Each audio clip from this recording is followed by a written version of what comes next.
Welcome to the Human Capital Innovations Podcast, your go-to source for personal, professional, and organizational growth and development. We hope you tune in often for all things people management, organizational development and change, organizational leadership, and social impact related. Maximize your personal and organizational potential with Human Capital Innovations Podcast.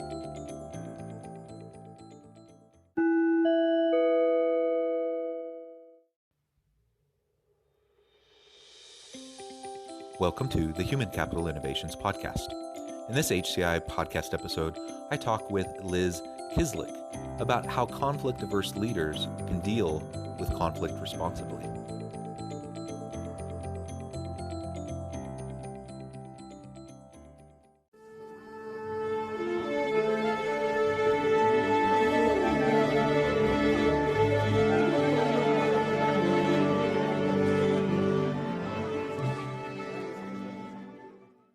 Liz Kislik, welcome to the Human Capital Innovations Podcast. I'm so glad to be with you. Yeah, Liz, it's a pleasure to meet you and to have an opportunity to have a really great conversation with you. Today, we're going to be focusing on conflict and how conflict-averse leaders can deal with conflict responsibly in the workplace and other related issues connected to conflict and communicating difficult information to those we work with. As we get started, I just wanted to share Liz's bio with everybody. Liz Kislik is a management consultant and executive coach and a frequent contributor to Harvard Business Review and Forbes. Her TEDx, Why There's So Much Conflict at Work and What You Can Do to Fix It, has been viewed more than 200,000 times. She specializes in developing high-performance leaders and workforces, and for 30 years has helped family-run businesses, national nonprofits, and Fortune 500 companies like American Express, Girl Scouts, Staples, Janssen Pharmaceuticals, and Highlights for Children solve their thorniest problems. And I could really go on with Liz's background, such an accomplished career and so many great things that you are doing. Before we really launch into the conversation, anything else you would like to share with listeners by way of personal background, context, or anything to shape and frame this discussion today? I guess what I would say is that part of why organizations sometimes need an outsider is because they don't know how to deal with conflict. It's hanging around, people feel bad, it gets in the way of the work, and if leaders really felt comfortable, they would just work through conflicts together. It's a normal part of life, often a very healthy part of life. But when they get stuck and avoid, and then the thing builds up, that's often a good time to have a dispassionate view from the outside come in, take a look around, and figure out what to do. So that's what I've been doing for a long time. Yeah, that's really great. And you're absolutely right that I don't think anyone wants to be in a workplace with lots of conflict, or shall I say at least unhealthy conflict. Most people want to work well with each other. They thrive when there's cooperation and collaboration and good relationships. Yet conflict is really just part of the deal. It's just natural. It's part of the human condition, and it arises even when you have the most motivated, driven, and understanding and intentional types of people. You have well-meaning, intelligent people who just will end up disagreeing about things, and that can end up leading to conflict, even when there are good relationships and people do trust each other and they do respect each other. It's just part of the deal. So I guess the question is, should we be trying to rid ourselves of conflict in the workplace? And if not, what should we be doing to drive more healthy forms of conflict? And what do we do when unhealthy conflict starts to emerge? Okay, that's a very big question. So let me pull some of that apart, and then you'll remind me in the middle. So the first thing is we need conflict in the sense that if we all thought the same way, it would be a kind of groupthink situation. Um, I'm going to stereotype wildly, but say you are dealing with salespeople and engineers. If everybody thinks like an engineer, there will be a whole bunch of sales that never get made. And if everybody thinks like a salesperson, you may have some quality issues by the end of the day. So we need to be different because there are different jobs. And expecting that everybody will agree all the time, it would be hard to have innovation. It would be hard to really take care of customers who have different needs. It's actually important that there be different points of view so that we can think rigorously about what would be best in every case. Um, it and actually, it's more interesting even if the conflict is really minor, like what are we going to have for lunch? You don't always want the same thing, and you don't always want the same people to have the final say. There's value to mixing it up. So the thing is not to be terrified by it or to think that differences in opinion, even in strong views, means that anybody is bad or wrong.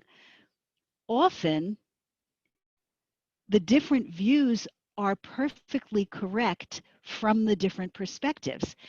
And the thing is to be able to sort of walk around the room or the conference table and actually see what the world looks like from everybody's point of view. Because when you really understand what they're facing, it broadens your own perspective. And then you can trade back and forth and it doesn't feel like a fight.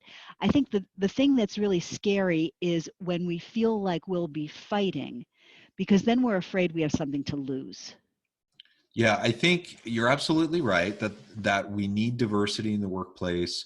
We need diversity of thought. We can't allow ourselves to fall victim to groupthink, or as leaders, it's really common and easy to fall into the trap of having this bubble around us, where we're surrounded by people who want to please us. They want us to be happy with them, and so the yes men phenomenon, the sycophant phenomenon, whether we as leaders want that or not, excuse me, it's super common, and unless we take proactive steps to counteract it, it usually will emerge.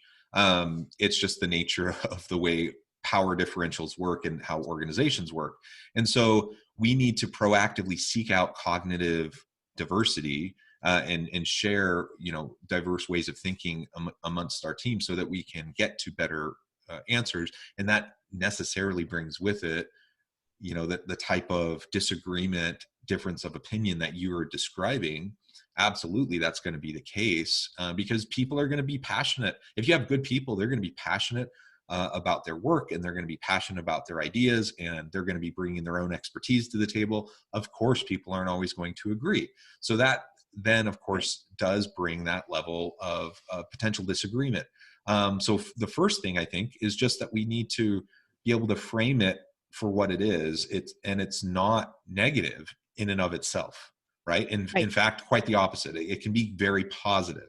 But then right. it gets to my huge question that I asked you, which was really like a triple stooled question, right? So then we get into, well, okay, so what does healthy conflict look like? What does unhealthy conflict look like? And if we have that unhealthy conflict emerge where we don't actually know how to deal with that difference, that's where the real problem is. So how do we go about counteracting that? Good. So the first thing about healthy conflict, and you don't even have to call it conflict when it's the healthy kind, is for the leader to make clear that they're counting on team members to put on the table whatever needs to be said. I mean, one of the worst things, it seems to me, is if people are so eager to please that they don't make you aware of the beginning of a problem. They think, oh, I'll just take care of it myself, or it's not such a big deal. They don't want to upset you. In a weird way, the more your team loves you, you are at as much risk for not understanding what's really going on as someone whose team is afraid. So don't think that because you have fabulous relationships, that's good enough. Often they want to protect you. They know you're busy. They know you're stressed. They want it to be smooth and wonderful for you, and they want to be heroes for you. So they may not tell you at the beginning when you could actually do something about a problem.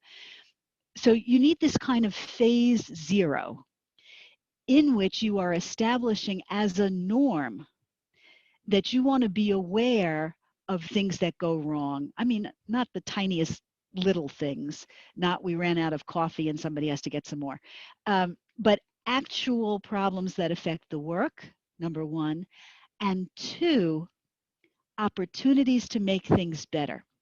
And opportunities to make things better almost always mean a change in state in some way. And if people get comfortable with the idea that it's the right thing to talk about potential change, they get more experienced in bringing different ideas to the table before it feels like a fight.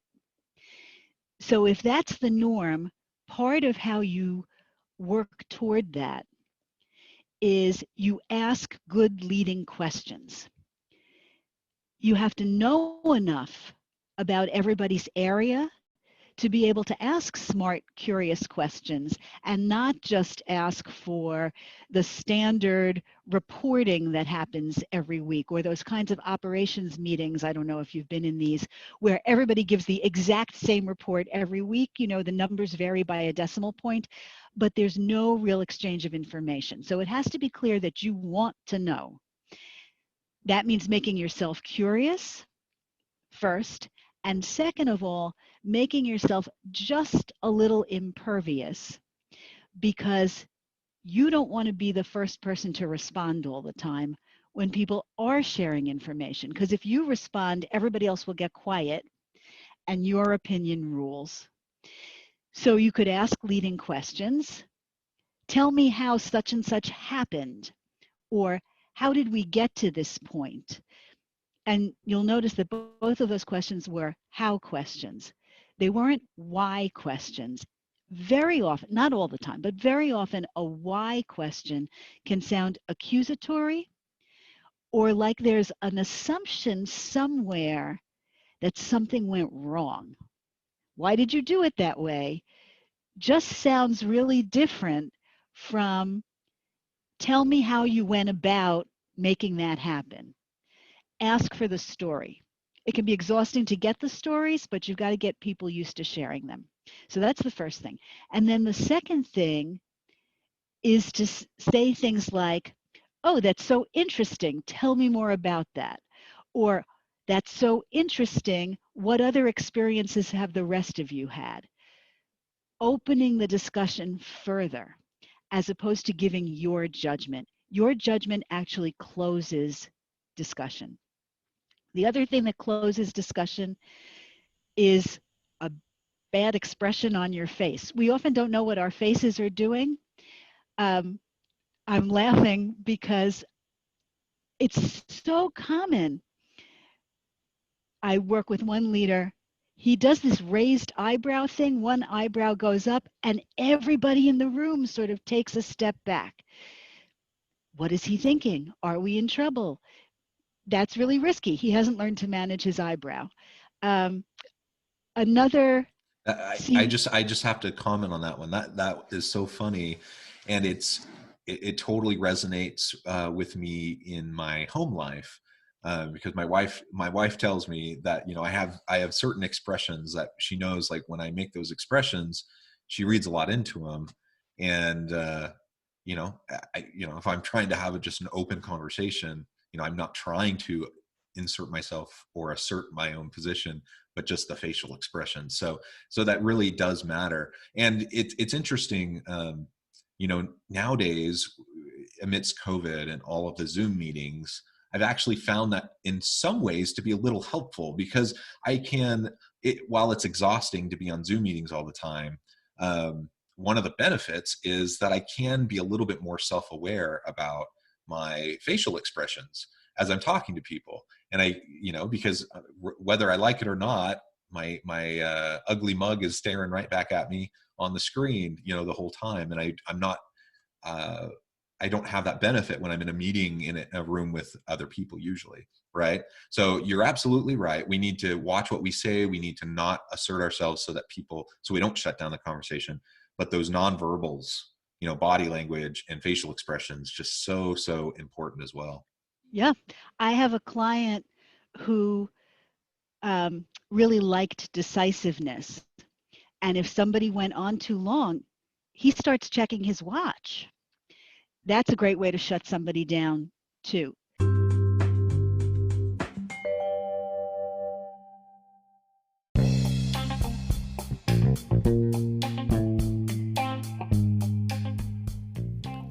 I'm excited to announce the publication of my new book from HCI Press, The Alchemy of Truly Remarkable Leadership: Ordinary, Everyday Actions that Produce Extraordinary Results. Consider how the nature of work has shifted over the past 50 years. With increased globalization, rapid technological advancement, and the shift in economic composition, the average job of today looks very different than the average job of 50 years ago. What will the jobs and organizations of tomorrow look like? Moreover, what does this all mean for organizational leaders? What are the core competencies and capabilities of organizations and their leadership that are prepared for continued disruption and geopolitical and socioeconomic shifts? Regardless of what the future holds, increasingly, leaders need to be socially minded, data-driven, decisive, champions of talent, and disruptors of the traditional notions of leadership, teams, organizations, and work. The Alchemy of Truly Remarkable Leadership will help you to explore your own leadership competencies and capabilities and consider ways to apply and implement them into your workplace and personal life.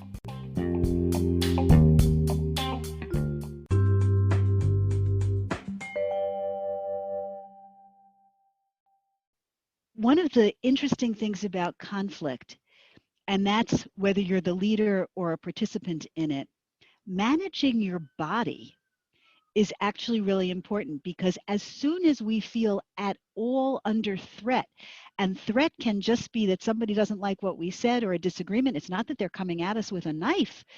It's a conversation. But as soon as we feel under threat, the back of your neck tightens, you hunch a little, you might cross your arms. There are all kinds of things we do without even realizing it.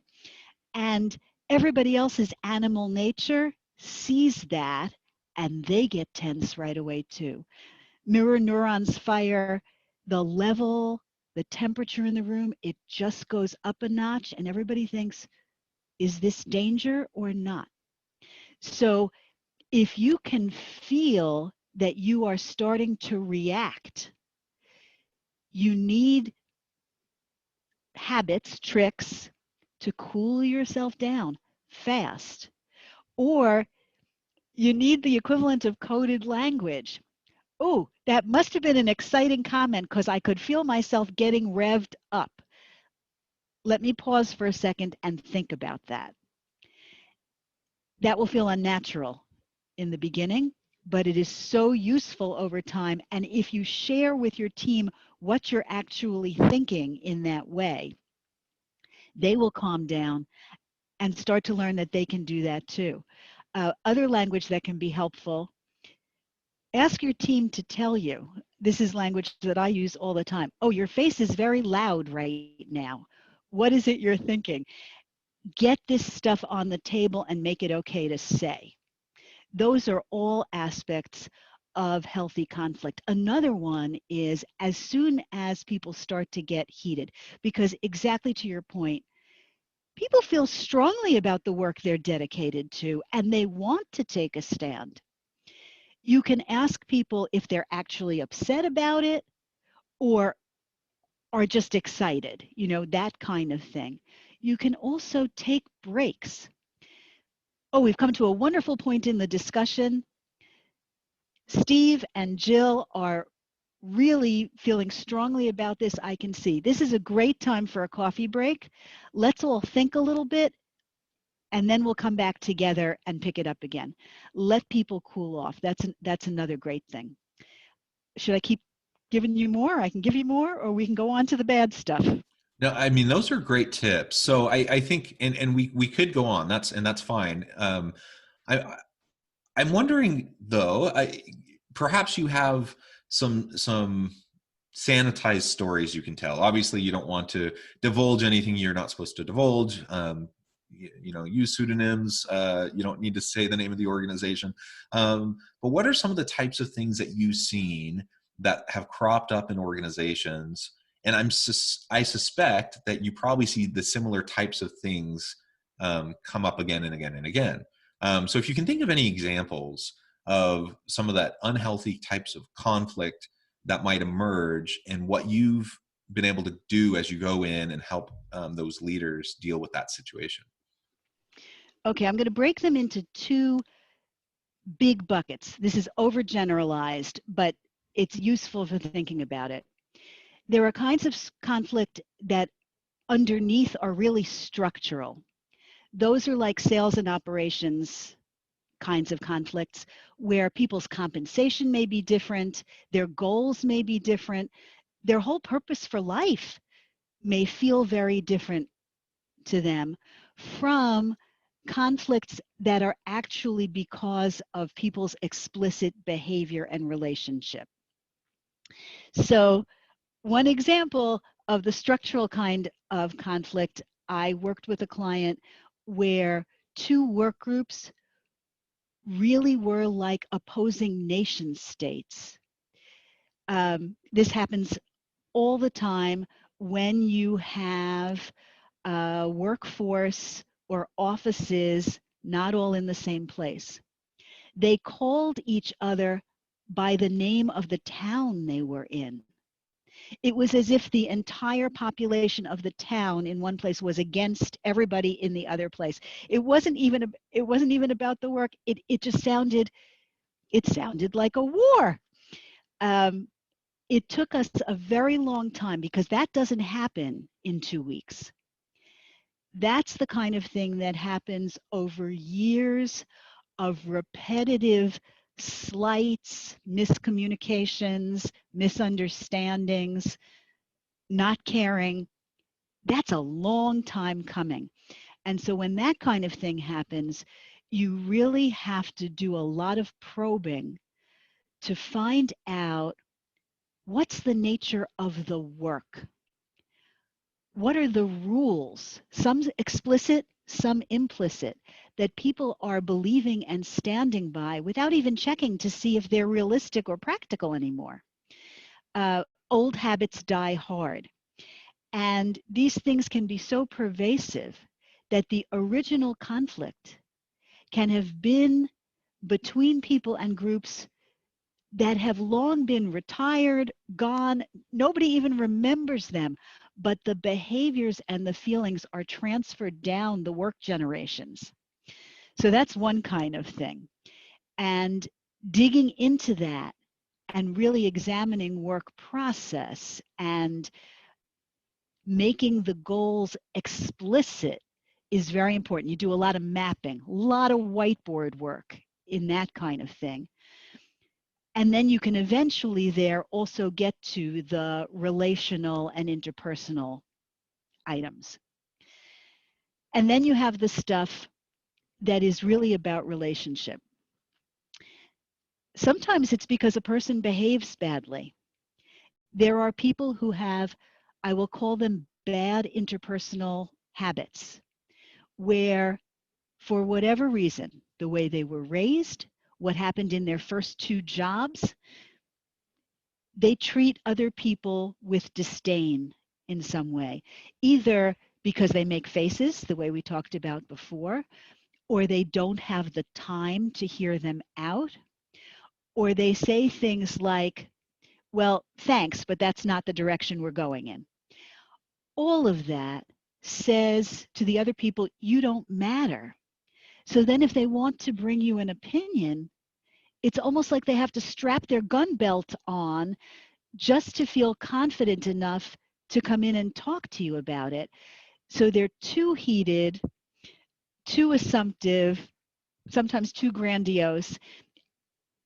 And then the people think, I have to deal with this kind of behavior? That's ridiculous. And they're not even listening for what's the content, what's really happening there. In those kinds of situations, this is very, very tricky because, of course, people feel strongly about themselves and their own behaviors the same way they do about their job content. So you really have to talk to them about what they're trying to accomplish. And in those situations, there are a couple of things that can be very helpful. One is a warning. Don't send them off to work things out by themselves. This is like sending two siblings back to work it out by themselves, and the stronger one will usually win, or the one who knows how to be meaner, whatever it is in that family. If they could work it out by themselves, they would be doing it. So it is leadership's responsibility to help. But if leadership can't figure it out, or leadership is part of the situation, then you need a facilitator. And sometimes you can have that internally. Often there's someone in human resources who's trained in that sort of thing. Or there's someone who is just good at the equivalent of running a panel discussion, not necessarily a peacemaker. We don't want everybody to feel they need to be quiet and accept. We really want to get the views out. But what's important for the facilitator, and this is the second big warning, do not treat yourself like Switzerland and you first go to one of the warring parties and you make nice and you learn, and then you go to the other warring party and you make nice and you learn. You can't then distribute your conclusions and think that will work. You have to have the two parties together. And the goal is to help them learn how to speak differently to each other so that they can do it when you're not there.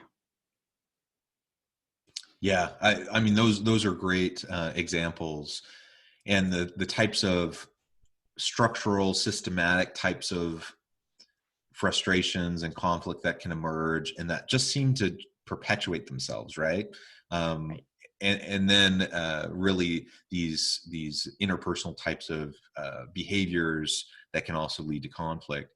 The bottom line is that as leaders, even if we have like the best people, the best team, we have people who care about the work, they share the purpose, they share the vision, they're competent experts in their areas. Even when all of that is the case, we should hope that there will be some level of conflict. I'm always really wary of when you go into an organization and everyone's just, you don't see any pushback, right? And people are just collegial. Collegiality is important, but passive aggressiveness is not helpful or healthy. And so that's one thing I see a lot is on the surface, you don't see conflict, right? Because people feel like that's not socially acceptable. And so everyone smiles and everything, but then, behind the scenes, that's where they undermine you or whatever. And so the conflict is hidden. That's the really dangerous type of conflict, I think.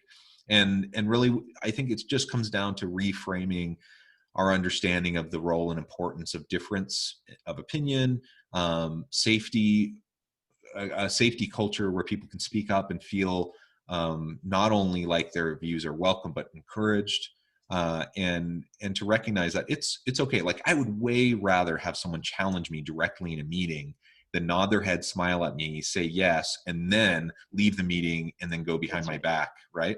And so that's what we have to be really careful of when we're dealing with these types of workplace situations. Yeah, it's really a tough thing because, of course, we want people to treat each other well. But if there's a perception that we have to be nice, that can undermine being truthful. If the intention is we never want to upset or ruffle anyone's feathers, and I'm not suggesting that we want to ruffle feathers. But what we want is an open and candid conversation so that everybody has the information they need to participate from their best expertise in the discussion. The other thing that's really important is it has to be clear whose decision is it. When the dust settles, are you operating on a consensus or democratic kind of model where it's a question of the votes and everybody needs to agree? Or is it really up to a leader to call the final shot if it doesn't sort itself out? Knowing that can be extremely helpful. One of the worst things are those leaders who change their mind based on whoever the last person in their office was. We all know one of those. Or who say, oh, that's such a good point, we're going to have to do that, send you on your way, and then say to the next person, oh, that's such a good point, we're going to have to do that. And then both those people see each other in a different meeting and believe they have been given direction to take action. That's the worst.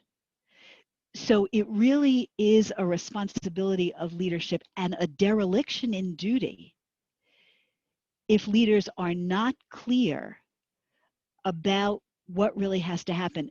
I think it was FDR who had a theory of management called creative competition. And he would assign multiple people to the same thing without telling them. And his idea, and there's merit in the idea, was then he would get back these different solutions and he'd be able to choose and it would be great. But because they didn't know, oh my goodness, they would all get mad at each other. There's no reason to create extra conflict. That gets unhealthy. But exactly to your point, the passive aggressive kind, that goes malignant, and it eventually, if it doesn't kill the entire organization, it can kill off the zest and purposefulness of entire work groups. And that's when you see a kind of stasis and complacency and lack of progress altogether. Terrible, terrible. Yeah, absolutely. Well, Liz, it has been a real pleasure talking with you. The time has flown by. We've really just scratched the surface. There's so much more that we could really discuss here. As we close, I just wanted to give you a chance to share with listeners how they can get connected with you and just give us the last word. That's very kind. The best place to find me is at my website, www.lizkislik.com. That's LIZKIS as in Sam, LIK.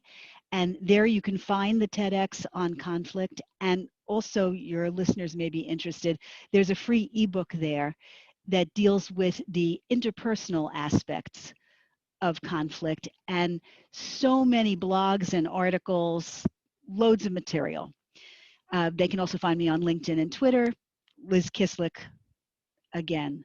And I guess the last thing I would say is that when you find yourself in the midst of a conflict, get curious about why does the other person think that, and why am I reacting? And call for a break if you need it to sort yourself out. But if you are curious, you're open. You can't be as defensive when you're wondering. So that's just a way to start making it a more productive conversation instead of feeling like it's a battle.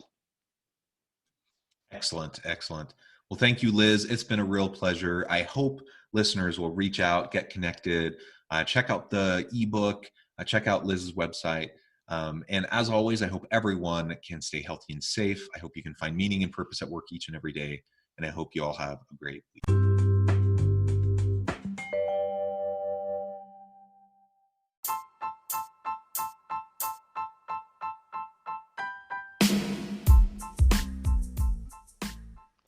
We are excited about the launch of HCI's new magazine, Human Capital Leadership. Human Capital Leadership is a free, interactive e-magazine designed to help individuals, leaders, and organizations find innovative approaches to maximize their human capital potential. We will be publishing issues quarterly in August, November, February, and May. Check out the first issue and let us know what you think.